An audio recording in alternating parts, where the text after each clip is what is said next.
So those of you with long memories will recall 5 years ago I spoke with Dean Wells of Teramaze about what was then their latest album, Sorella Minore. Definitely one of their finest albums. So here we are. Now, after all this time, Teramaze has been more productive than any band out there that does not include the words gizzard, wizard, or lizard in their name. And that's pretty impressive right there. So once again, they've got another very fine album coming out called The Silent Architect. And I was lucky enough to once again speak with Mr. Dean Wells of Teramaze. And you're going to get to hear that interview right after this.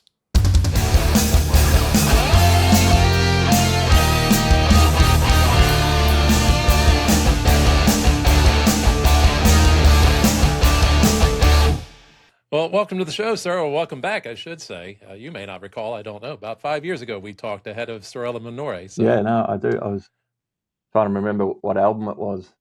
It's obviously Sorella. There's been that many. Yeah. That's the funny part. When I think back to that, I think at that point I was impressed that you guys had 3 albums in about 2 years at that point. I think we're working on a 4th already. Had a 4th just about due out later in the year. And I said, wow. And here we are 7 years into that stretch, and that's 10 albums. That's some impressive work on there. You guys seem to have been on a mission all that time. What's the secret of all that endless creativity?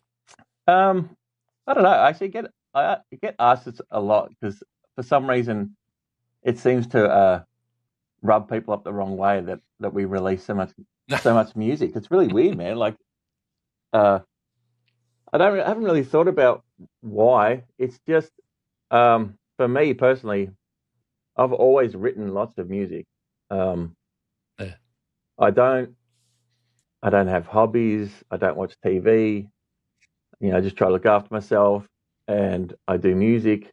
And I suppose people, or maybe songwriters or bands and that, fill their time with other stuff, and I don't. Unless I'm seeing my daughter or my wife or some friends, but I'm not a very social person unless it's at a gig or something. So all my time is spent writing music and trying to better whatever I did before. You know what I mean? Like, we've got a new album coming out, and I'm probably 35 minutes into the next one. Wow. So, but that's amazing, and that's only taken probably about 3 or 4 weeks. So that's part of it. I kind of learned how to sort of push myself without sort of burning out. But when I used to write went a time where I was writing sort of pop songs and rock songs for radio and some TV shows and like Australian Idol and stuff. That taught me that I can write a song in a day, even though it was simpler music. It was still hard to come up with like melodies and good melodies, and that, I suppose, that sort of pressure taught me that I can write 6 songs in a week. And that's what I was doing back then. It was a little bit crazy, and then I come back to do Teramaze stuff, and I've sort of kept the same philosophy, and I'm like, but I actually really love writing this style of music because we don't really have any rules on what style we're going to do today or tomorrow. So that creativity, sort of freedom, makes it a lot easier to anything that I write that I think half decent, I'll record it straight away. If I haven't got like studio turned on, I'll play it into the phone and send it to like the singer or something, just so I can find it again. So any sort of little moment of whatever you want to call it, inspiration, or I'll keep it, and then I'll usually just come in and record it to a click track, put a beat down, put a bit of bass, a couple of guitars, and it only takes me probably half an hour to do that, and then I'll be like, oh, this is going to work, this is going to be cool. And the sound I've got for even the demos, it almost sounds like an album, but it takes me like 2 minutes to set it up. So my workflow, it's easy to sort of capture any sort of idea, and then I sort of just keep adding to it, and then the other guys listen to it and be like, "You got any ideas?" And I mean, usually the singer will like, "Oh, don't sing over that yet. Let me have a go," because that's what I'll do. I'll record down a bit of music, and I'm like, "Oh, this is cool," and then I'll play it on my stereo or something, and then I'll start come up with melodies, and so it's almost like if you ask the other guys, it's almost like a race for them to get something on the song, because I get into this kind of mode where I can't sort of stop, and that hasn't changed for years now. So, and That's it's amazing. like every time I finish an album, I feel a little bit exhausted, because more so because of the production of it, because I'm doing all the production and the editing and the mixing and mastering and the Jeez. recording and the producing. Like we don't outsource it, so that part gets a bit. That's the sort of more work part. You know what I mean? The writing part it's almost just like it's fun to come up with something brand new every time I pick up a guitar, or could be anything. I mean, could be a bit of piano, or just could be a vocal line, and then try to get on it real quick. So the vibe of I don't overly think it, even though the music can be complicated. I don't overly think parts, because I sort of just kind of get it go, get it moving, and then once there's a vocal melody, then I'll know, oh, this is going to be a cool song. I can already hear it. So I usually have a bit of sort of, what do you call it, foresight, because sometimes I'll show Nathan, singer, be like, oh, I don't know, man. I'm like, just give me another day, and I'll mess around with it, and then he ends up sort of loving it. I suppose that just comes with doing it a lot. That's really all it is. There's no sort of magic trick. I like writing music more than anything else. So that's it. It's like, It's a way to live if you love your job, right? Like it's never going to work because it's just doing what you love all the time. Well, it feels How wonderful it must be to be able to do it that. never it feels like I'm working, but it's like I can do it for 20 hours a day if I really want to, and it doesn't feel like I'm sort of exhausted. I'll be like, I know when to kind of go, that's enough. My brain's usually, it's like, oh, my ears are a little bit fatigued, but yeah, it's not like anything else where you sort of just want to go home. I'm like, my studio is in my home, so I don't know where to go. Yeah, I've got to leave my house to stop. I've met people that it's kind of like you, where they wake up in the morning and a song comes to mind and they've got something in their head and it just keeps coming. It just keeps coming and they're always recording. And then others that seem like they've got themselves on a cycle, and it's okay, time to tour, time to record and write the music. And then, they just somehow, and I have no idea how anybody does it. To me, if not that I've ever done anything creative on that level, but I work through inspiration only. I can't necessarily just make something happen. It's either comes to me or it doesn't. Yeah. And I can't imagine how it is if somebody goes, you know what, time to write songs, and they just spit out songs. That's Yeah. Either way, it's amazing.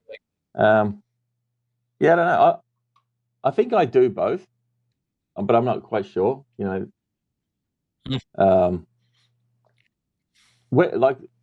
for instance, just like now, like the Silent Architect's not even out yet, and yeah, I realize there's about 32 minutes of music, and that's like recorded and like demoed. It sounds really good, so I know what it's going to sound like, when the final product. But that's been done in a couple of weeks while we're doing all the non-creative stuff, like promoting the album, getting all our merch done. Like we do everything ourselves, so all that sort of stuff. I'm not that great at that, but we're as a band, we get that stuff done, and but during that, I realized like I need to write some stuff. I just pick up the guitar and plug it in and start writing, and then I sort of fall back into that mode so quickly. You know what I mean? So other things like, you know, the business side of music industry, that's always been difficult for me. Even though I know what we're doing, but that doesn't come naturally at all. You know what I mean? It's like I'm a lot more comfortable just writing music. If you said to me, "Oh, you got to write music for a movie. Here's the movie," that wouldn't. I mean, it'd be a challenge, but I'd be like, "Oh yeah, I can do that," even though I've never done it. But because it's music, I feel like oh, that's a challenge. I could do that. So, but everything else I do, I don't have that amount of confidence. Well, you never know. You just put it out there, so Yeah, maybe Hollywood or whatever will come knocking someday that'd be soon. cool. Yeah, right. Mm. So now, speaking of a mission too, it seems the way I guess the way the promo is written for the album, it feels like you guys were on this is a bit of a mission statement, so to speak, endorsing the idea of human creativity over the encroachment of technology, which seems to be a theme in the world these days. Yeah, well, I think we kind of just write about whatever's affecting us at the time. Yeah. Right. But it's not really a concept album, but there's the themes in it. Sort of some of it's, you know, kind of Adam and Eve-ish sort of story and manipulation and putting that into now, and like who's really creating your life, who's really in control, or who's manipulating you, sort of thing. So that's a theme through the album. But also, I suppose we've sort of always talked about, well, not even talked about. To me, the songs are more like almost thoughts, and sometimes they're just me asking questions in a song. I don't really write stories unless it's like Sorella Minore or her Halo. But Yeah. but the sort of AI thing, I suppose, is a whole new thing where people, I don't think, understand even know what's going on with it. But as a creative, I see a lot of people freaking out about it.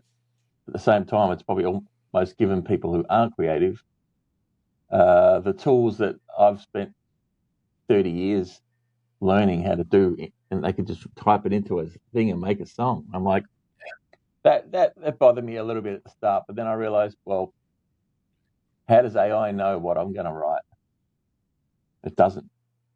You know what I mean? So I almost look at it now more like I like challenging myself, and now it's like a sort of challenge. It's like, well, you can do whatever you want with AI, but it doesn't know. It doesn't have a perspective. It's just it's a mimic. It mimics humans. It mimics humans' music. It mimics human art and all sorts of stuff. So it kind of, to me, it took a little bit of the sort of, I don't know what it was. Well, I'm not really worried about it, but it took a little bit of that sort of heat out of it. It's like, well, you know, if people want to hear our music, this is what we write. But even the album cover was something that was bothering me, because we started to look at getting artwork, and even we were working with a designer, and I said, "Is this AI, man? Like, because we're paying you, but it something's funny about it, because AI does things actually too perfect, and you can sort of pick up on it. Like, you can see an AI picture from a mile away, but they are getting better. But I kept thinking, no, this is AI, and I started putting it into these AI generators, and it's like it's 100% AI. So I'm like, well,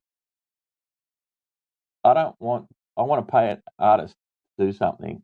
If you're just chucking it into AI, like, you're kind of destroying your own little world. I mean, that people still want, you know, graphic designers or whatever. So anyway, I started making one myself, and then I put the name and the name of the band logo and the name of the album on a white background, and I sort of burnt like a picture into it just for the logo, and it was Nathan, the singer's like, that's the front cover. It's just white. And it took me a little bit.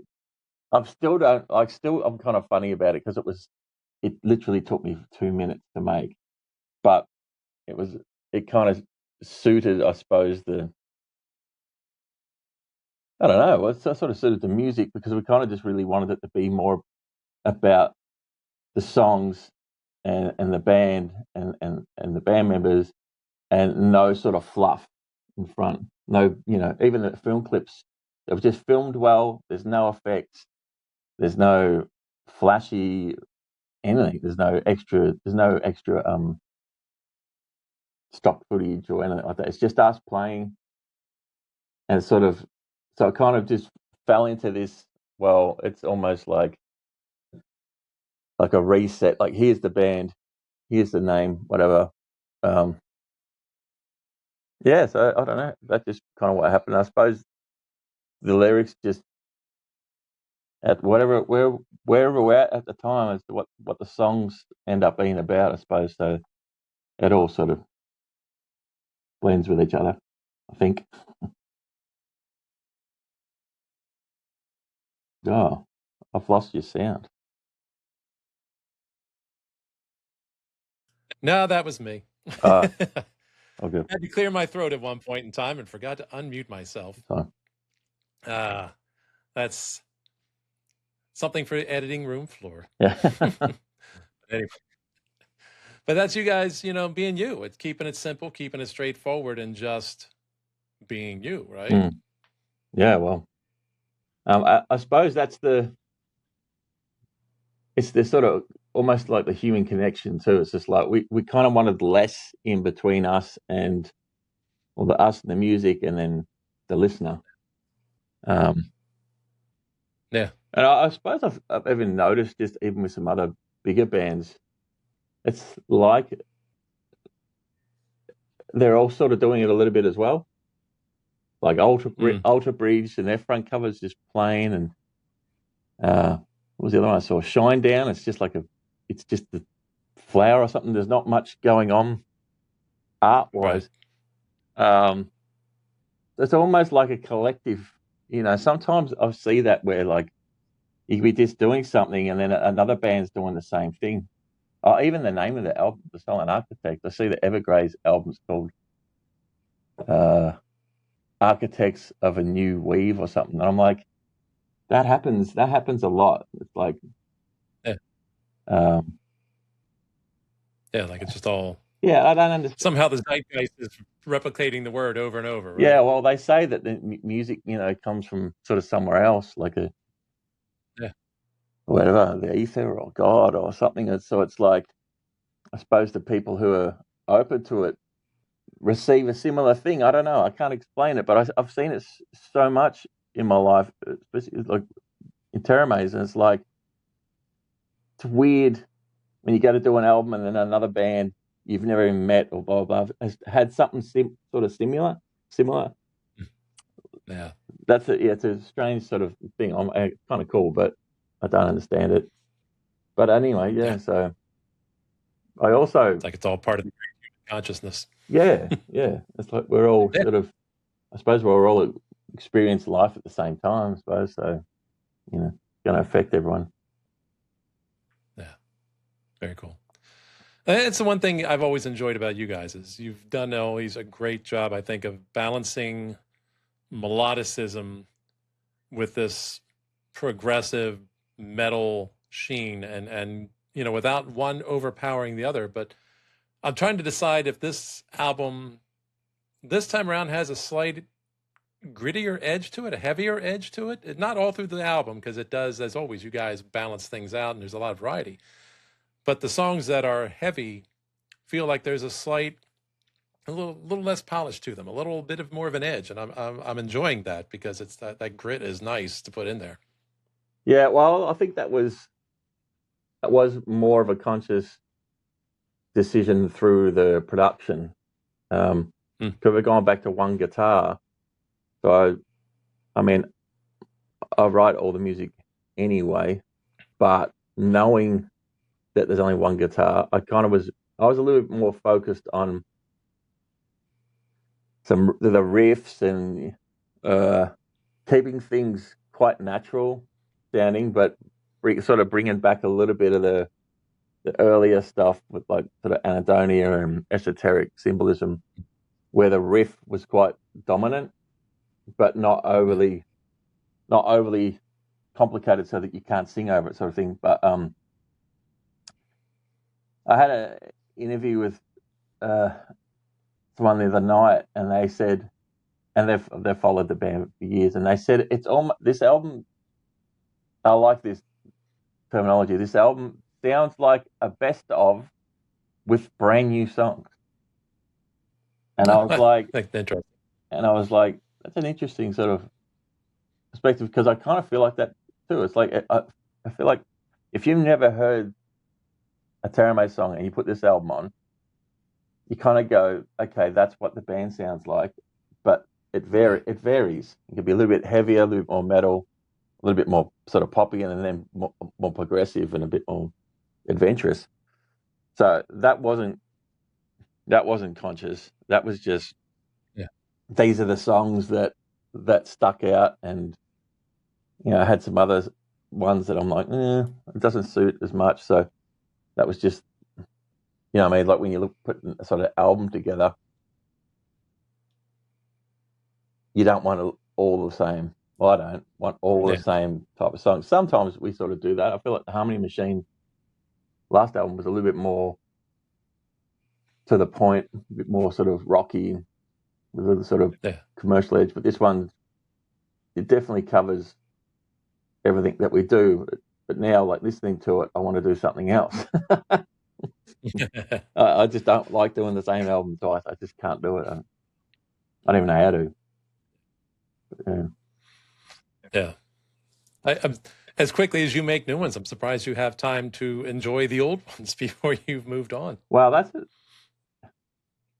interesting, actually, because I have this conversation with a mate of mine he's a big fan of the music. He lives in Japan, so I don't see him often, but he'll message me and go, hey, I'm really into Eli at the moment, like one of our other albums. And I'm like, I don't really like that album. And he gets real angry because he doesn't understand that I'm not protective. I mean, I'm protective of the band and what I'm doing, but I'm not protective of the music, or I don't listen to it. I don't listen to my own music. Our enjoyment is purely in the songwriting. It's like, I open Pro Tools, there's nothing in there. It's just blank. And that to me sounds weird, but that's inspiring. Because I'm like, what can I do with this? Make a click track, and then I might put a little riff down so I can go back and put some drums to it another time. But that process of there being nothing and then starting to create something that wasn't there, that's our enjoyment. That's purely especially with Nathan and I, especially when we work on the vocals, because when the vocals go down, we can change them so many different ways. I could have a whole song done and I'll just delete the vocals. I'm like, nah, let's redo it. And you got to sort of get the old melody out of your head, because I think there could be something better. That process, that's kind of everything for me. That's the absolute sort of pinnacle of the enjoyment of it. When it's done, I don't want to hear it ever again. Purely probably because it wasn't always like that. I suppose because I'm doing all the production, and that takes months. And there's lots of editing. There's lots of sort of hearing the same thing. I've heard it a million times. No one probably will hear the songs as much as me, because I'm sitting here every day trying to, that bit's not right. And I suppose with this album, I was a little bit less less sort of picky on things being so perfect, even though it sort of sounds polished. But it's like all my solos, they are all just jams. I usually sit down and kind of write something that really suits the bit, but I would just stand up, turn the music up fairly loud, and I was just jamming, and I realized that they're the solos I like to do because I don't know what I'm going to do. But then Right. I've got to sort of almost sort of go, yeah, that's cool, and leave it alone. That's hard because as a producer, I can, I can edit the life out of it. And Right. that's something else that I suppose comes with that, keeping everything quite sort of raw and, I say organic, but it's just very honest. So all my solos were all kind of one-offs. Some of them were just demo solos that I put there to go, okay, that's going to be a solo there. So I'll play something for now, and then I'll come back to it later, and then I end up keeping most of those. Um, and you can hear actually some of the solos, even like Mr. Crazy. You can hear the the amp or whatever it is sort of feeding back a little bit out and stuff. I'd usually edit that out. So I wanted it real clean, but I'm like, no, I'm going to leave that all in there because it sounds live. Right. Um, that's but that's what AI can't do. It's got to make everything perfect. So True. I suppose that was a sort of conscious decision, but I sort of like it felt a bit more. I like that pressure of trying to come up with something on the spot, where I would spend sometimes days trying to write a solo, and I might go back to doing that. But for this album, yeah, I'm relearning them all. I don't even know how to play them because I never actually, I didn't like practice it Yeah. and then record it, practice it and record it. I just played it. And half the stuff I'm like, oh, I don't even know what I'm playing here. You, But you got to learn your own parts that you wrote, yeah, so to well, speak. that's Yeah. pretty normal because a lot of the stuff I write so Yeah. fast that I don't Mm, I don't practice. I mean, it's yeah. like, oh, that riff's cool. I'll throw it down. It sounds, about 70% okay. The only time I relearn it is when I go to record it properly. I'll be like, I don't know what I'm playing here, and I've got to figure it all out, which is part of the sort of, Fair enough. but yeah. It actually makes me curious too, because when I was listening to the album the other day, and I don't know who your influences are as a guitar player, but I remember hearing some of those solos, and I'm thinking, sounds like Dean's been listening to Michael Romeo, because I really heard like a certain flair in the way you were soloing at that point in time that I'm going, this could have come off Symphony X. I'm like, Really? it is so interesting. Yeah. And it wasn't that you just did it once. I heard it come back again. And I think later, I'm like, I don't know if that's one of his influences, or somebody similar, but that's what it was reminding me of. So I'm curious, like as a guitarist, who were the ones that, you know, you've drawn from over the years? Uh, that's a weird one because I don't mind Symphony X. I was, but I'm not a big. I don't listen to them a lot. I'm more of Yeah. probably Dream Theater, Petrucci, but Mm, the guitarists that I like, or the ones I grew up on, and then the ones that I sort of like now have sort of changed, I suppose, a little bit. But it's always like Joe Satriani, Marty Friedman, Megadeth, old Megadeth. Um, but then like recently, over the last probably 10 years, guitarists like Andy Timmons and Marcos Fogley, kind of a little bit more yeah. fusion guys. Yeah. Because I don't really listen to much guitar music anymore. I used to. Um, Guitarists like Guthrie Govan, they're more like almost more solo guitarists.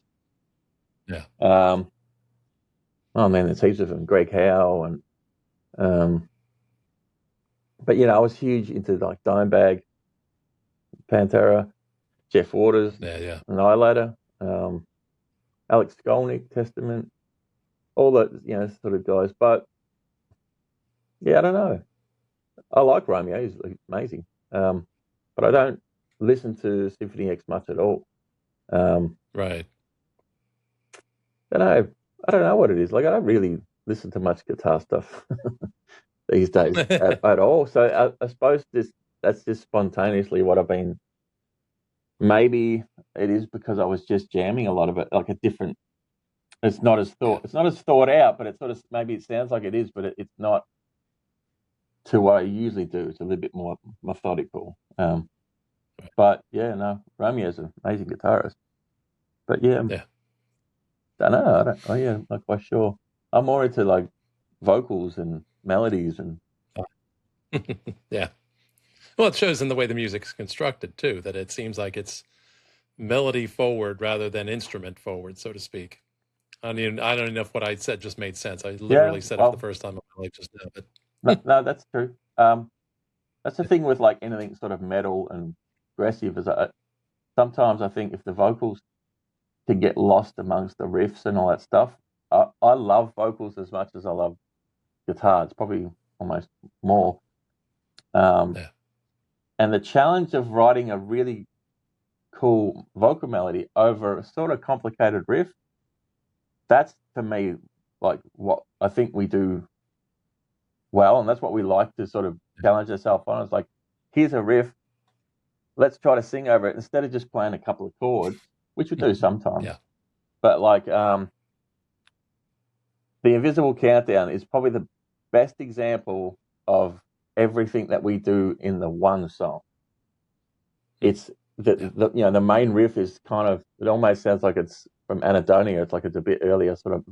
If I just played that riff with no keys, no vocals, it sounds like a metal, I don't know, any of those sort of Arch Enemy or. But when you put like a melody over it, it sort of leans almost to more of a, not so pop, but they've got that influence, and so is Nathan. They've got like a pop influence, so the vocals they just have to be, if not better than the riff, instead of secondary. Right. So that's what we try to do anyway.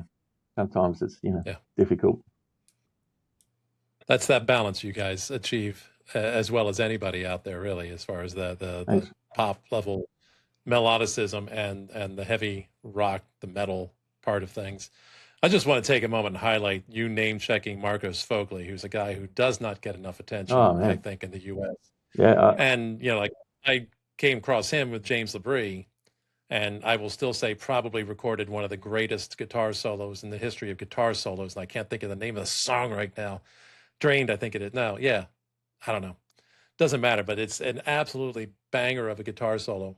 And then you catch his solo stuff, this jazz fusion stuff, and you go, holy crap! Yeah, like this dude's talented. Yeah, no, I know Marco. He does not get a lot of love, so it's nice to hear you drop his name there. I know Marco, and he's a really, really nice guy. He's I've hung out with him in LA at NAMM, and even the guy Matt Guillory, who does all the keys and writes the songs for James LaBrie. Oh.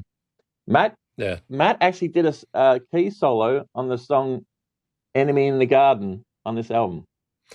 Oh wow! I did not know that. Yeah. All I had was the songs. I didn't have any liner notes. That's amazing. That's cool.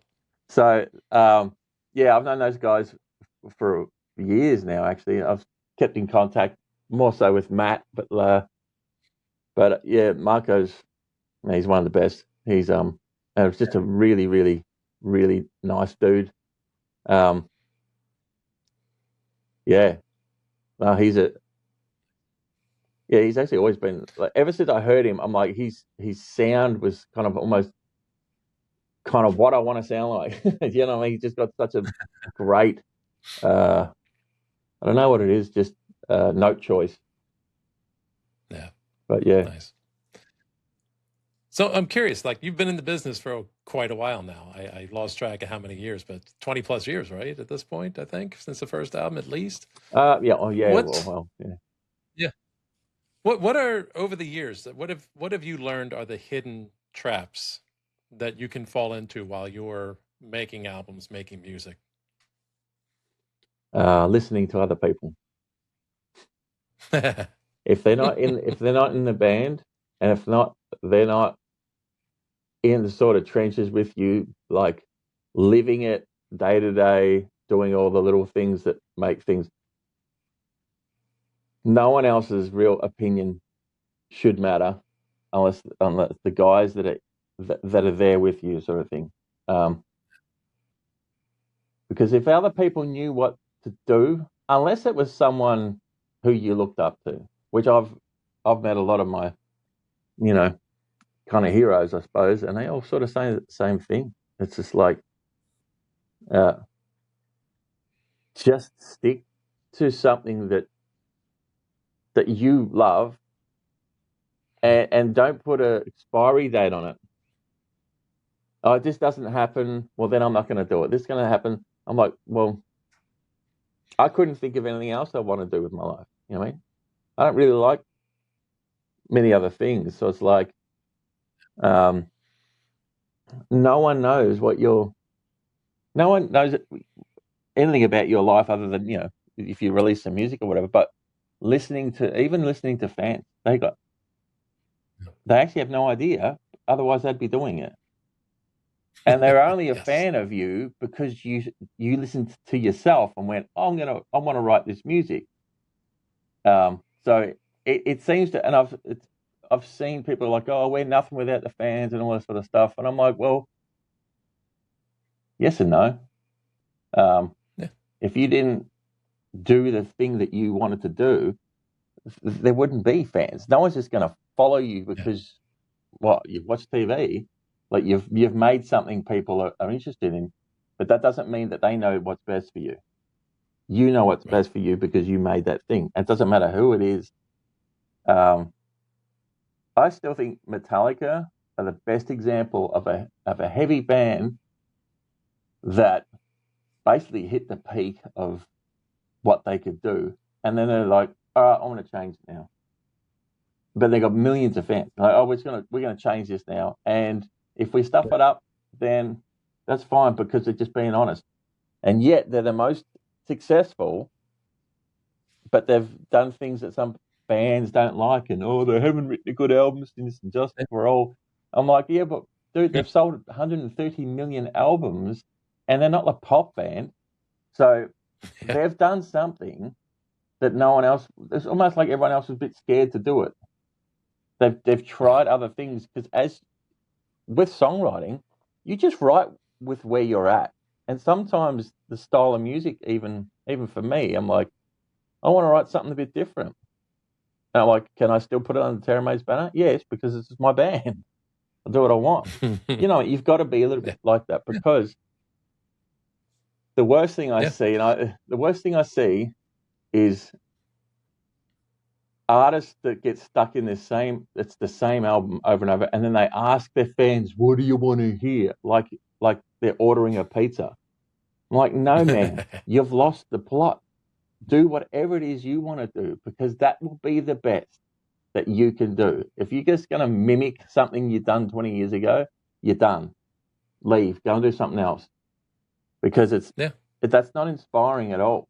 I'm always, I suppose, I don't know if it's just me, but I've always liked when bands change style for a bit, but the album was really good, but it's a little bit different style. Like I like Load and Reload from Metallica. I love them. I like the production. I love that it just was so different to the thrashy stuff. I love the vocals. And they used. I remember, I was only young when I heard it, but I was like, it's so different, and everyone just hated it. And I'm like, but it's just music. Like, no one's trying to hurt you. That's a weird thing. I'm like, if it sounds sort of it's not pig-headed. It's like you have, as an artist, you have to just stick to what you think you can do the best, and get better at it, because no one else is not living your life. I mean, we got a few fans, but it's like I'm pretty vocal about, I'm just going to write whatever I want. I actually don't. It sounds arrogant, but I don't really care what the fans like. I can't care because we've got so many albums. Someone will go, this is her Halo's your best. You haven't done anything good since Hey Halo. And then I bring out something else, and the Harmony Machine. This is your best album, blah, blah, blah. And I'm like, I can't change what certain people like from us. Right. The only thing I've got control of is what I'm writing at the time. And I'm not even thinking about if they like it or not. I actually don't care. It's weird because I'm like, well, I don't. It's not like sometimes when people, and I'm on a tangent here, but I just see this a lot. But sometimes when I see certain fans and that, it's like they're almost making an order for what they want me to do, like a McDonald's order. I'm like, no worries, so I'll make a joke of it. I'm like, put your order in now for what song you want. I don't work for you, man. Like, that's like me rocking up to someone's house and knocking on their door and going, I don't like the color of the flowers in your front yard, and I don't like the color of your house. You need to paint it different. And they're like, who are you? Oh, I live next door. I don't like your house. So that's great. This is what I do with my life, and that's what you do with yours. You have to look at it like that. I get that people get right into bands and stuff, but the last thing you want to do is try to tell them what to do. Yeah.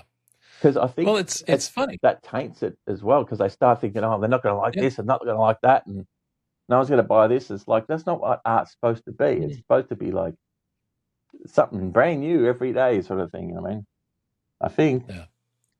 But, Yeah.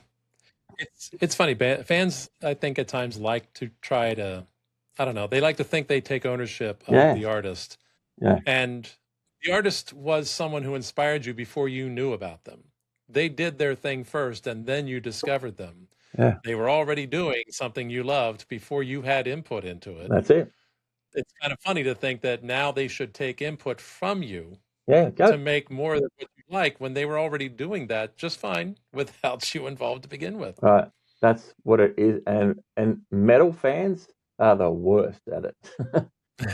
I'm a metal fan, but I'm just like, I've always, I suppose because I've had such a broad, grow up with my dad playing, my dad and mum were both musicians, singers and stuff, but it's like so much different music, Michael Jackson and Beatles and all this stuff as a kid, that I barely even listen to metal. Like, I like it, but I don't listen to it. It's not the thing that I listen to most. Even progressive music, I don't actually like many progressive bands. I like Dream Theater and Tool and bits and pieces, but it's like, what I write is not really what I listen to.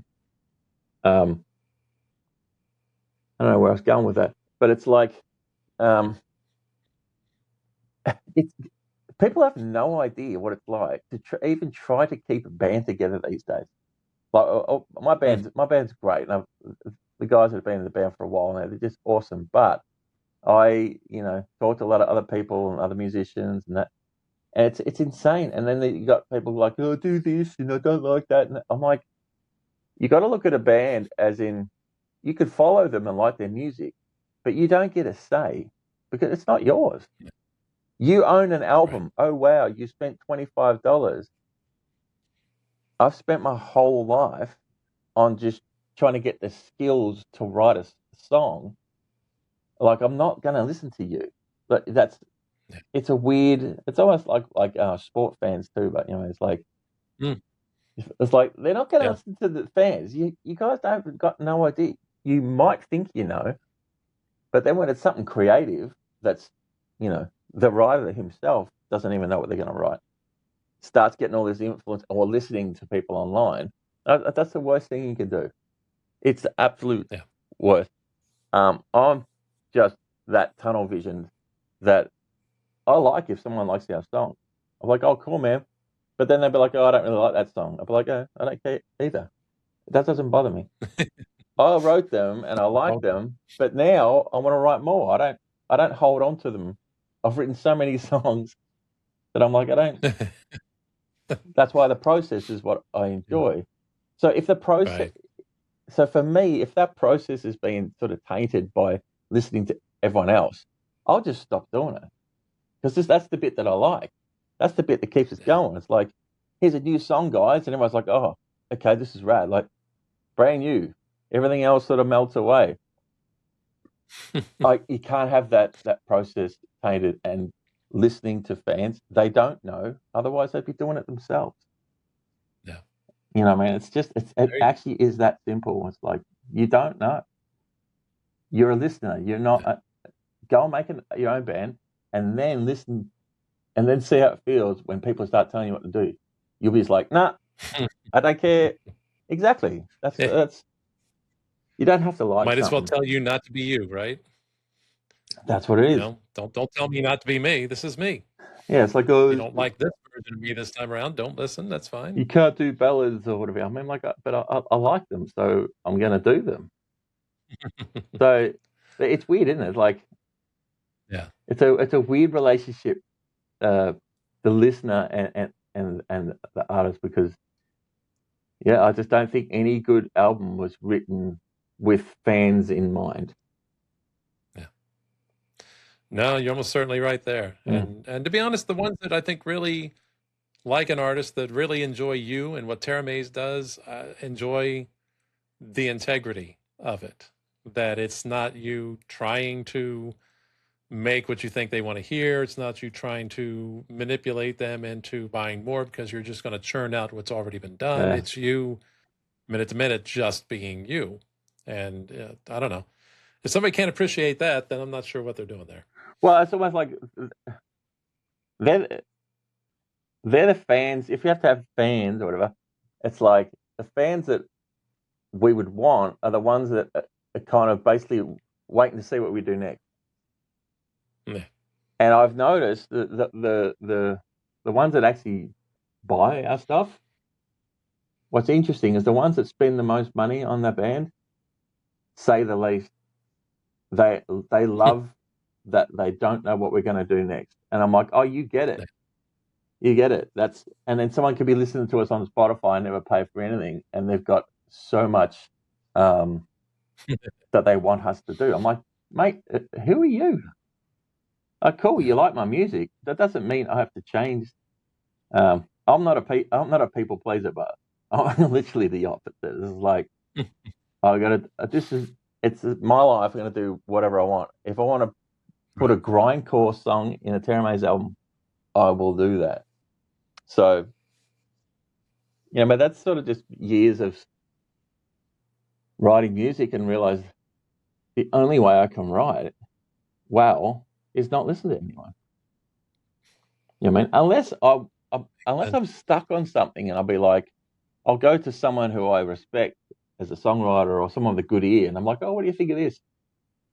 Yeah. But I don't want there's so much like what they. I don't know. It's hard to explain. I mean, there's not many people I'd actually take my music to and go. You know, I mean, there's a few because I respect them, Right. but they're not fans at all. Yeah. So Yeah. More objective than that. yeah. So. At least I like to think so. Anyway. Wow. So there you go. I mean, I think that's excellent advice for anybody in the business, whatever they're doing, and that's kind of reflects the attitude of bands I've always admired as well. So that's the way to roll. And I'm doing my little spot at the universe. It's the way I approach it too. I'll either be successful in my own terms or I won't be. Yeah. I'm just not going to do what I'm told to do or expected to do because of that. Well, so, yeah. I suppose and sometimes I'll just be unsuccessful. Yeah. That subject I could probably talk about for hours because I did write songs for to almost a criteria that they wanted in the pop thing, which was a good skill to learn. But then I realized in the end, I'm like, I don't even like these songs because I'm not singing them and playing them myself. Real weird. Right. So go back to doing Teramaze. I'm like, oh well, this is mine. I can do whatever I want now.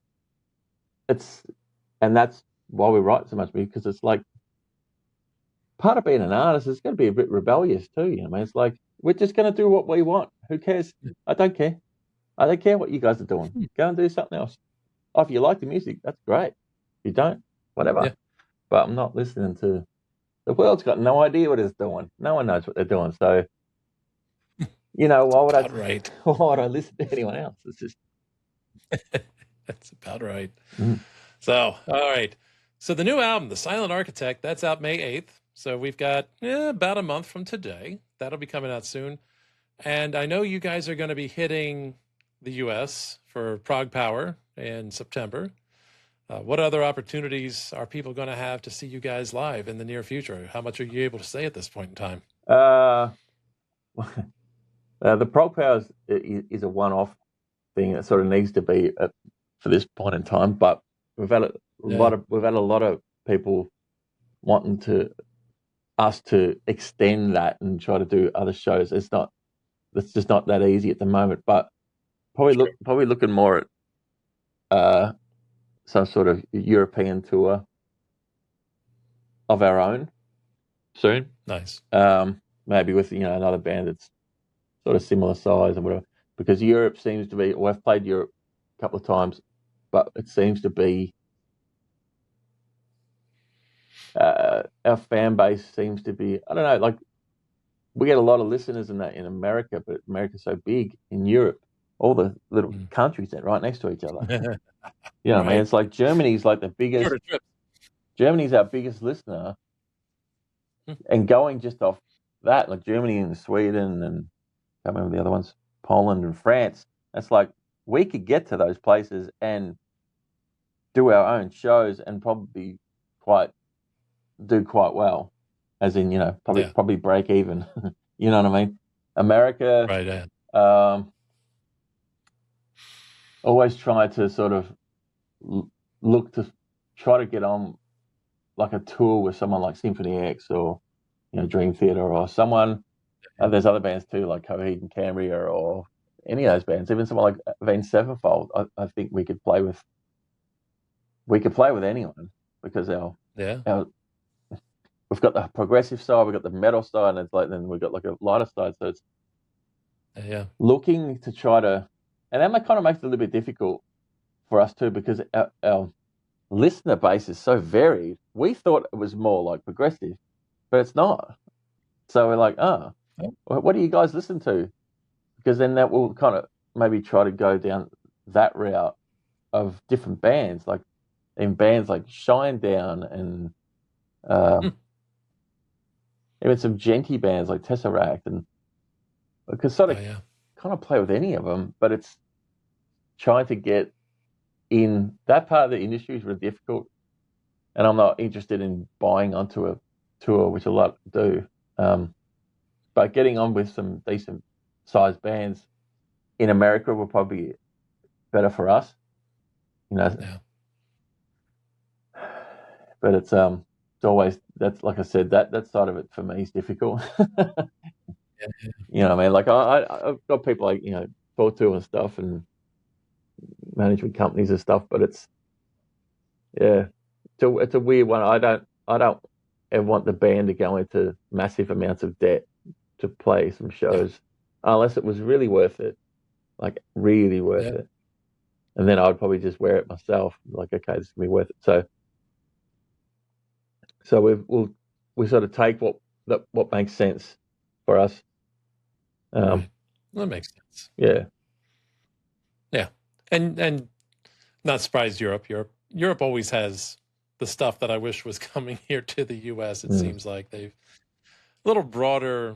I don't know, a little broader scope, a little more appreciation for rock and prog and things like that. All that kind of stuff just seems to float better over there than it does here for whatever reason. And not to mention everything I hear, the U.S. is expensive as hell to tour in. Yeah. Well, yeah, actually interesting. Our second, America still is our biggest listener. What we can tell digitally anyway, but Brazil and places in Brazil. I haven't been there, so Sao Paulo. That's our second biggest now, and that's only over the last probably 5 years. That's the whole, come to Brazil. It's like we get asked like daily about that, which that could be an option. I've got to sort of work with someone who knows how it works over there, I suppose. I mean, so that's not. I don't know. It's like that. That always feels daunting to me. I don't mind playing anywhere, but it's just the organising and, like I said, I'm a songwriter. I'm not a, manager. Not a tour manager. Yeah. No way. Fair enough. Understood. Well, I'll cross my fingers, you guys. I get to be here at a time when I get to see you. I'm probably traveling during Prague Power, and last I saw it sold out, so I missed the boat on that. It snuck up on me before I even had a chance. But if you're around, I will consider myself lucky. Or if I happen to be somewhere where you are at some point, if I'm traveling, that would be awesome as well. But the album is definitely impressive. Matter of fact, I think you guys have one of your better ones, absolutely. Thanks. Going on right here.